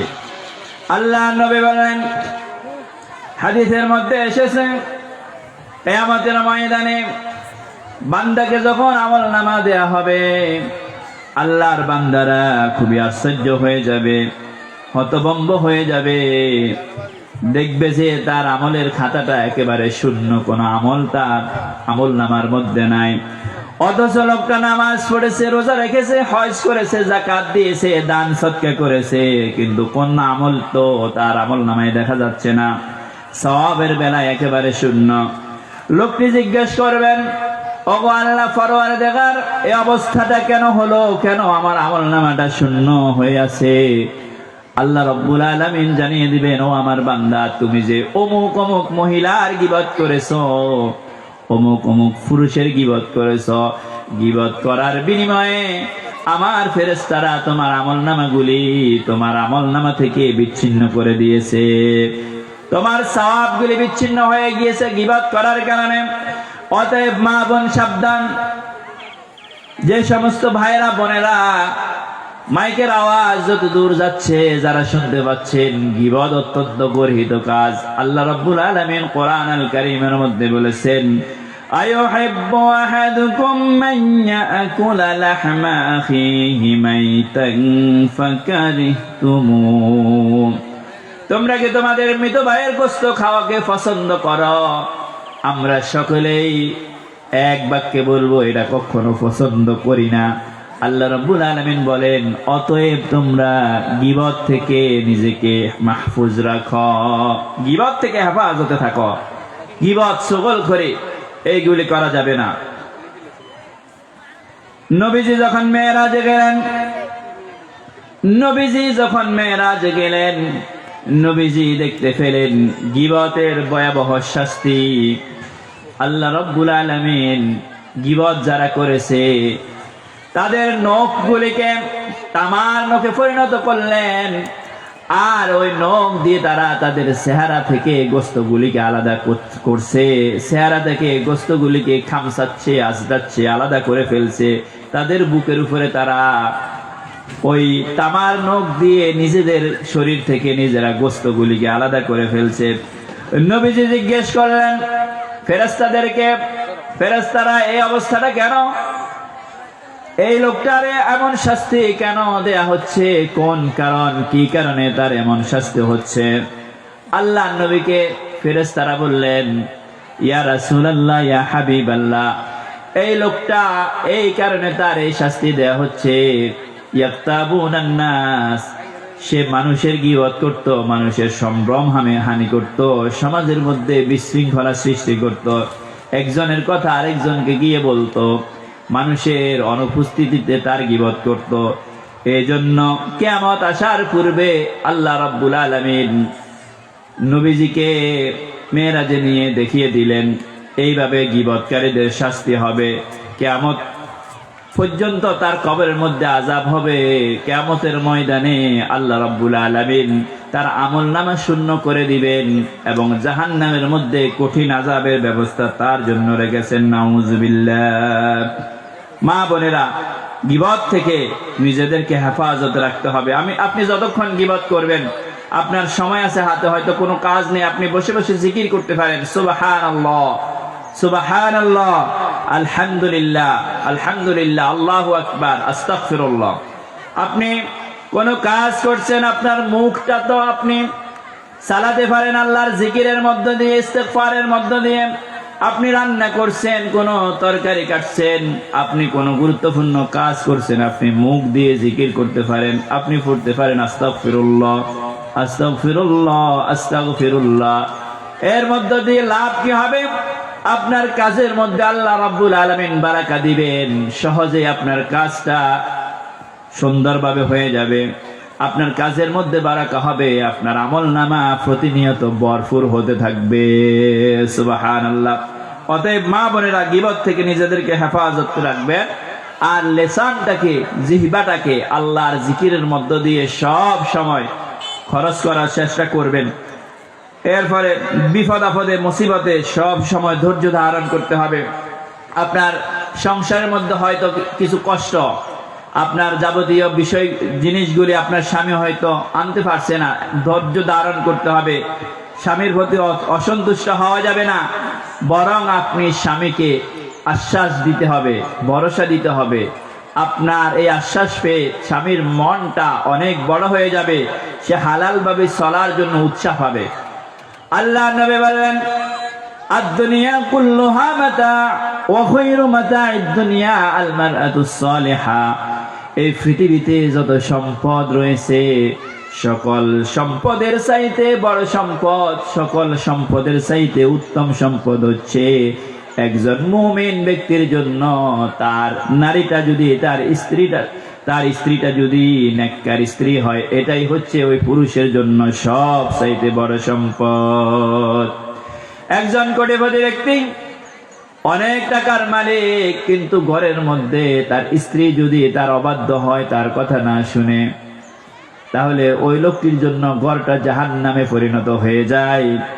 অনুরূপভাবে এমন একজন ব্যক্তি, তার ঘরটা ভাঙা, বৃষ্টির পানি ঘরের মধ্যে ঢুকে যায়, তার ঘরের চালটা ছেঁড়া, ঘরের মধ্যে ভালো কিছু নাই, দামি দামি কোনো সোফা সেট নাই, খাট নাই, পালং নাই, কিন্তু তার স্ত্রীটা যদি দিনদার ইমানদার হয়, নেককার আবেদা সালেহা হয়, আল্লাহর নবী বললেন ওই লোকটার ঘরটা যেন আল্লাহর জান্নাতের একটা টুকরা হয়ে গেল। সুবহানাল্লাহ। সেজন্য কোনো কিছুতে অধৈর্য হওয়া যাবে না। আপনার স্বামীকে আপনি সাহস দিবেন, উৎসাহ দিবেন, ও স্বামী, প্রাণের স্বামী, আপনি হারামের দিকে কখনো হাত বাড়াবেন না। যেটুকু আপনি হালাল ভাবে ইনকাম করতে পারেন, এতেই আমি সন্তুষ্ট। আপনার সন্তানগুলিকে আপনি বুঝাবেন, ও মা, ও আমার ছেলে, তোমার বাবার ইনকাম যেটুকু, সে অনুযায়ী আমাদেরকে চলা লাগবে, খরচ করা লাগবে, অতিরিক্ত কিছু চাহিদা করা যাবে না। আপনি এভাবে যদি আপনার সন্তানগুলিকে উঠাতে পারেন, এই সন্তানগুলি আপনার চক্ষু শীতলকারী হবে। ছোট্ট থেকে সন্তানদেরকে উত্তম উত্তম নসিহা করবেন, সন্তানদেরকে সুসন্তান হিসেবে গড়ে উঠাবেন। আর স্বামীদের প্রতি আপনারা কখনো এমন ব্যবহার করবেন না যে ব্যবহারের কারণে তার মনটা খারাপ হয়ে যায়। লোকটা মাঠে ঘাটে অফিস আদালতে কাজ করার পর ঘরে ফিরে এসেছে, আপনার যথাসম্ভব আপনি চেষ্টা করবেন তার গুরুত্বটা বুঝতে। আপনি তার জন্য একটু পানি এগিয়ে নেন, তার কপালের ঘামটা একটু মুছে দেন, সুন্দরভাবে ব্যবহার করেন, হাসি মুখে তাকে রিসিভ করেন, দেখবেন আপনার ঘরটা যদিও দামি দামি পালং নাই, সোফা নাই, কিন্তু আপনার ঘরটা আল্লাহর জান্নাতের একটা টুকরা হয়ে যাবে। প্রিয় মা বোন, দীর্ঘক্ষণ আপনারা কোরআনের আলোচনা শুনেছেন। আল্লাহ রাব্বুল আলামিন যে আলোচনাগুলি কোরআন এবং হাদিস থেকে করেছি, আল্লাহ পাক আমাদের সবাইকে বুঝার, আমল করার তৌফিক দান করুন। আমি কথা আর দীর্ঘায়িত করব না, আমরা ইনশাআল্লাহ দোয়ার দিকে যাব। মা বোনেরা যিনারা এখনো দান করেন নাই, মাহফিলের উদ্দেশ্যে আপনারা আপনাদের অর্থগুলি পৌঁছে দিন, আপনাদের জন্য বিশেষভাবে দোয়া করা হবে। আর দানের ব্যাপারে মা বোনেরা পুরুষদের চাইতে অনেক এগিয়ে, আলহামদুলিল্লাহ। সেই ধারাবাহিকতা আপনারা রক্ষা করবেন। আজকের মাহফিলটা যাতে শেষ পর্যন্ত সুন্দরভাবে সুচারুরূপে সুসম্পন্ন হয়, সেই জন্য আপনারা সহযোগিতা করবেন। আমরা একটু জিকির করি, লা ইলাহা ইল্লাল্লাহ, লা ইলাহা ইল্লাল্লাহ, লা ইলাহা ইল্লাল্লাহ, লা ইলাহা ইল্লাল্লাহ, মুহাম্মাদুর রাসূলুল্লাহ, সুবহানাল্লাহ ওয়ালহামদুলিল্লাহ, লা ইলাহা ইল্লাল্লাহ। সকলে পড়ি, সুবহানাল্লাহ ওয়ালহামদুলিল্লাহ, লা ইলাহা ইল্লাল্লাহ, সুবহানাল্লাহ ওয়ালহামদুলিল্লাহ, লা ইলাহা ইল্লাল্লাহ, লা ইলাহা ইল্লাল্লাহ, মুহাম্মাদুর রাসূলুল্লাহ সাল্লাল্লাহু আলাইহি ওয়াসাল্লাম। আমরা একটু দুরূদ শরীফ পড়ি, আল্লাহুম্মা সাল্লি আলা মুহাম্মাদিন ওয়া আলা আলি মুহাম্মাদ কামা সাল্লাইতা আলা ইব্রাহিম ওয়া আলা আলি ইব্রাহিম ইন্নাকা হামিদুম মাজিদ। আল্লাহুম্মা বারিক আলা মুহাম্মাদ ওয়া আলা আলি মুহাম্মাদ كما باركت على إبراهيم وعلى آل إبراهيم إنك حميد مجيد. اللهم آمين. الحمد لله رب العالمين، والصلاة والسلام على أشرف الأنبياء والمرسلين وعلى آله وأصحابه أجمعين. ربنا ظلمنا أنفسنا وإن لم تغفر لنا وترحمنا لنكونن من الخاسرين. ربنا عليك توكلنا وإليك أنبنا وإليك المصير. ربنا فاغفر لنا ذنوبنا وكفر عنا سيئاتنا وتوفنا مع الأبرار. يا الله يا رحمن يا أرحم الراحمين يا أكرم الأكرمين يا مجيب الدعوات رب العالمين. আল্লাহ তাআলা, আমরা তোমার কতিপয় গুনাহগার গোলাম, আল্লাহ তাআলা তোমার নেক বান্দা বান্দীদেরকে নিয়ে আল্লাহ তাআলা সকাল থেকে পর্যন্ত কোরআন এবং হাদিসের এই মাহফিলে কোরআন এবং হাদিস থেকে গুরুত্বপূর্ণ কিছু কথা রাখার চেষ্টা করেছি, কথা বলার চেষ্টা করেছি। রব্বুল আলামিন, আমরা তো মানুষ, আল্লাহ তাআলা ভুল হওয়া অস্বাভাবিক কিছু নয়, ভুল হয়ে যেতে পারে, ভুল ত্রুটি আমাদেরকে ক্ষমা করে দাও। ভুল কথাগুলি প্রত্যেকের অন্তর থেকে মুছিয়ে দাও। কোরআন এবং হাদিস থেকে ভালো যেই কথাগুলি বলেছি, আল্লাহ মেহেরবানি করে প্রত্যেকের অন্তরের মধ্যে রাখার তৌফিক দান করে দাও। আয় আল্লাহ তাআলা ও রব্বুল আলামিন, সত্তরিয়া স্লোইস যুব সমাজের উদ্যোগে এই মাহফিল, আয় আল্লাহ তাআলা এলাকার যে সমস্ত যুবক ভাইয়েরা সুন্দর একটি আয়োজনের আয় আল্লাহ তাআলা চেষ্টা করলেন, আয় আল্লাহ তাআলা যুবক ভাইদেরকে ইসলামের জন্য আবু বকরের উত্তরসূরি হিসেবে, হযরত ওমরের উত্তরসূরি হিসেবে, হযরত আলীর উত্তরসূরি হিসেবে কবুল করে নাও। আয় আল্লাহ তাআলা রব্বুল আলামিন, এই এলাকার যে সমস্ত মুরব্বীরা, যে সমস্ত অভিভাবকেরা, আয় আল্লাহ তাআলা গুরুত্বপূর্ণ ব্যক্তিরা এই মাহফিলে অবদান রাখলেন, আল্লাহ প্রত্যেকের এই অবদানকে কবুল করে নাও।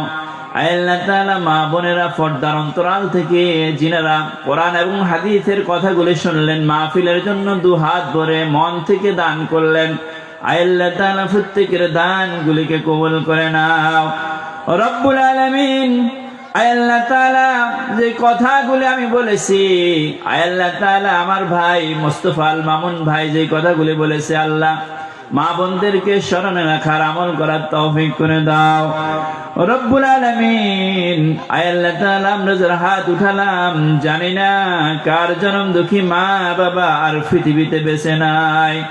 আয় আল্লাহ তাআলা মা বাবা যারা হারিয়ে ফেলেছেন, কবরগুলি জান্নাতের টুকরায় পরিণত করে দাও।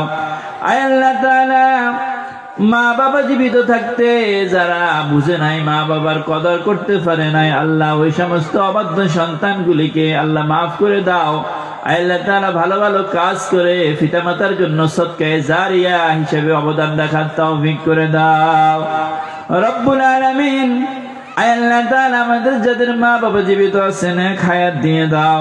মা বাবার জন্য মনটাকে একেবারে নরম বানিয়ে দাও। আয় আল্লাহ তাআলা মা বাবার সাথে যাতে উত্তম ভাবে, নরম সুরে, কোমল ভাবে কথা বলতে পারি, মা বাবার জন্য মনটাকে, ব্যবহারটাকে একেবারে কোমল নরম করে দাও। রব্বুল আলামিন, আল্লাহ তাআলা জানি না মা বোনেরা কোন উদ্দেশ্য নিয়ে হাত উঠিয়েছেন, আল্লাহ প্রত্যেকের নেক মাকসাদ পূরণ করে দাও। এমনও কোন মা থাকতে পারে, বোন থাকতে পারে, আল্লাহ তাআলা যাদের কোন সন্তানাদি আল্লাহ তাআলা হয়নি, তুমি আল্লাহ দাওনি, আল্লাহ এমন নিঃসন্তান মাকে আল্লাহ তুমি আল্লাহ তাআলা সন্তান দিয়ে মায়ের ডাক শোনার ব্যবস্থা করে দাও। রব্বুল আলামিন, আল্লাহ তাআলা অনেক মা বোন এমন থাকতে পারে শুধু কন্যা সন্তান, একটা ছেলে সন্তানের আশা করতেছে, চেষ্টা করতেছে, আল্লাহ তাদেরকে ছেলে দিয়ে আল্লাহ তাআলা মনটাকে সন্তুষ্ট করে দাও। রব্বুল আলামিন, যে সমস্ত মায়েরা শুধু ছেলে সন্তান আছে, একটা কন্যা সন্তানের জন্য আল্লাহ তোমার কাছে চাচ্ছে, আল্লাহ তাদেরকে কন্যা সন্তান দিয়ে ঘরটাকে আলোকিত করে দাও। রব্বুল আলামিন, আল্লাহ তাআলা যে সমস্ত মা বোনদের ঘরের মধ্যে অশান্তি, আল্লাহ তাআলা অশান্তি দূর করে দাও। যে সমস্ত মা বোনদের স্বামীগুলি আল্লাহ তাআলা তোমার দিন পালন করে না, তাদেরকে তুমি দ্বীনের জন্য, ইসলামের জন্য কবুল করে নাও। রব্বুল আলামিন, যে সমস্ত মা বোনেরা এসেছে নামাজ ঠিকমতো পড়েন না, আল্লাহ তাআলা আজকে এই কোরআনের উসিলা করে তাদেরকে নামাজ পড়ার জন্য অন্তরের মধ্যে তুমি আল্লাহ মেহেরবানি করে আখিরাতের ভয়, কবরের ভয় ঢুকিয়ে দাও। আল্লাহ তাআলা আমরা যারা হাত উঠালাম, আল্লাহ তাআলা আমাদের প্রত্যেককে দ্বীনের জন্য কবুল করে নাও। আল্লাহ তাআলা এই মাহফিলের আয়োজন যিনারা করলেন, আল্লাহ তাআলা এই মসজিদ, এই মাহফিলের ইন্তেজামিয়া কমিটির সভাপতি মাওলানা ইয়াহইয়া হেলাল, আনোয়ার হোসেন সহ আল্লাহ তাআলা নাম না জানা অনেকেই, আল্লাহ তাআলা বিশেষ করে মোস্তফা আল মামুন ভাই, তিনি এই মাহফিলে আমাকে কথা বলার জন্য সুযোগ করে দিলেন। রব্বুল আলামিন, আল্লাহ তাআলা যুবকরা যারা অক্লান্ত পরিশ্রম করছে মাহফিলের জন্য, তাদেরকে বেতন দেয়া হবে না, তাদেরকে কোনো সুযোগ সুবিধা দেয়া হবে না, শুধুমাত্র কোরআনের মহাব্বতে, ইসলামের মহাব্বতে যারা স্বেচ্ছাসেবক হিসেবে কাজ করছে, আল্লাহ প্রত্যেককে তুমি দ্বীনের জন্য, ইসলামের জন্য কবুল করে নাও। প্রত্যেকের এই অবদানকে কিয়ামতের ময়দানে আল্লাহ তাআলা আলো হিসেবে তাদের জন্য, আল্লাহ তাআলা দলিল হিসেবে উপস্থিত করে তাদেরকে জান্নাতের মেহমান হিসেবে তুমি কবুল করে নিও। আল্লাহ রব্বুল আলামিন, আল্লাহ তাআলা এই মাহফিলের আশপাশে যত কবরস্থান রয়েছে, কবরস্থানের যত মা বোন অন্ধকার কবরের মধ্যে শায়িত আছেন, আল্লাহ তাআলা যত আল্লাহ তাআলা মুমিন মুমিনা নারীরা মুমিন পুরুষরা আল্লাহ অন্ধকার কবরের মধ্যে শায়িত আল্লাহ প্রত্যেকের কবর আযাব মাফ করে দাও।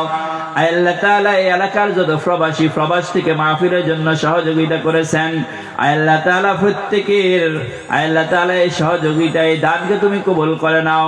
প্রবাসের মাটি প্রবাসী ভাইদের জন্য নিরাপদ করে দাও, তাদের ইনকামের মধ্যে বারাকা দিয়ে দাও। যত ব্যবসায়ী ভাইরা সহযোগিতা করেছেন তাদের ব্যবসায়ের মধ্যে বারাকা দিয়ে দাও রব্বুল আলামিন। আল্লাহ তাআলা এই মাহফিলের বাকি যে কাজগুলি সুন্দরভাবে সুসম্পন্ন করে দিও আল্লাহ। আল্লাহ তাআলা যে সমস্ত দাড়ি পাকা মুরব্বীরা হাত উঠিয়েছেন আল্লাহ তাদেরকে উসিলা করে আমাদের এই হাতগুলি কবুল করে নাও রব্বুল আলামিন। আল্লাহ তাআলা আমরা যারা তোমার কাছে ফরিয়াদ করছি আল্লাহ, আমাদের মধ্যে অনেকেই তোমার প্রিয় ঘর আল্লাহ তাআলা তোমার প্রিয় হাবিবের রওজায় যেতে পারি নাই। আল্লাহ তাআলা জীবনে একটি বারের জন্য হলেও আমাদেরকে সক্ষমতা দিয়ে দিও তোমার ঘর যাতে জিয়ারত করতে পারি, তোমার প্রিয় হাবিবের রওজায় গিয়ে যাতে প্রাণ ভরে সালাম দিতে পারি সে তৌফিক করে দিও আল্লাহ। আর আমরা যারা গিয়েছি আমাদেরকে সক্ষমতা দিয়ে দাও বারবার যাতে করে তোমার ঘরে তোমার রাসূলের রওজায় গিয়ে সালাম দিতে পারে রব্বুল আলামিন সেই সক্ষমতাটুকু তুমি আমাদেরকে দান করে দাও। রব্বানা তাকাব্বাল মিন্না ইন্নাকা আনতাস সামিউল আলিম ওয়া তুব আলাইনা ইয়া মাওলানা ইন্নাকা আনতাত তাওয়াবুর রহিম وتب علينا يا مولانا إنك أنت التواب الرحيم سبحان ربك رب العزة عما يصفون وسلام على المرسلين والحمد لله رب العالمين واجعل آخر كلامنا عند الموت لا إله إلا الله محمد رسول الله صلى الله عليه وسلم। আসসালামু আলাইকুম ওয়া রাহমাতুল্লাহ।